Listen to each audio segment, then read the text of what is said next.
In this very moment, I am here, and you somewhere out there, quietly listening. Close your eyes and be thankful for one small thing around you, the sound of the wind outside the window, the glow of a lamp in the corner. Because you can still hear, still feel, it means you are alive. Out there, some lives are struggling with every breath. So if you're still here today, live with joy, live with confidence, live each moment to the fullest. And now, let your heart soften and step with me into a story. In a small town called Bukavu, nestled among the verdant hills of Eastern Democratic Republic of the Congo, there lives a quiet man who walks through forests and along dusty roads carrying an old medical bag on his shoulder. In his heart, he carries a boundless love for those the world has forgotten. His name is Denis Mukwege. Born into a pastor's family, Denis grew up watching his father visit the sick in their community. One day, the young boy witnessed a woman suffering through childbirth with no one to help her.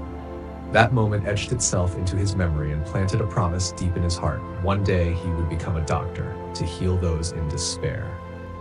As he grew, Denis Mukwege pursued medicine. He left Congo to study in France, specializing in gynecology.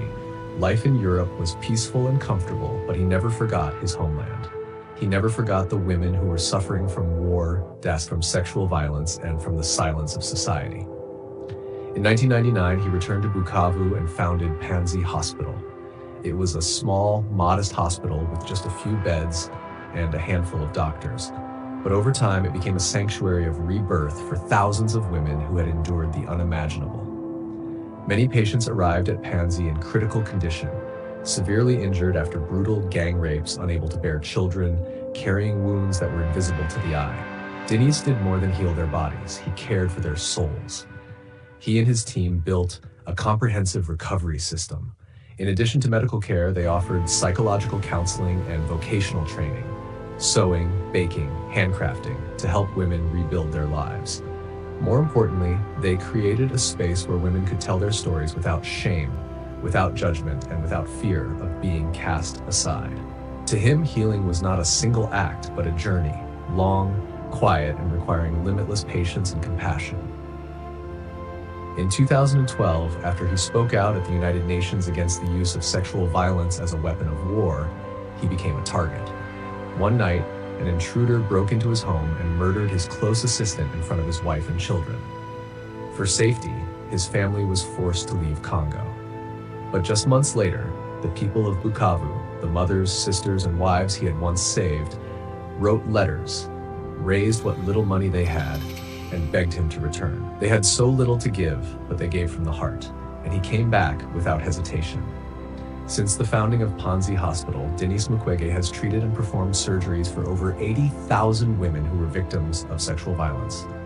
No one was ever asked to pay, because for him, nothing is more valuable than life, justice, and human dignity. In 2018, he was awarded the Nobel Peace Prize. In 2024, he was honored with the Aurora Prize, a $1 million award recognizing his relentless humanitarian work. Even in his 70s, he has not stopped. In March 2025, as new waves of violence erupted in eastern Congo, especially around Goma, Denis once again raised his voice. He called for the world to take action, to end the massacres that had already claimed hundreds of lives and wounded thousands more.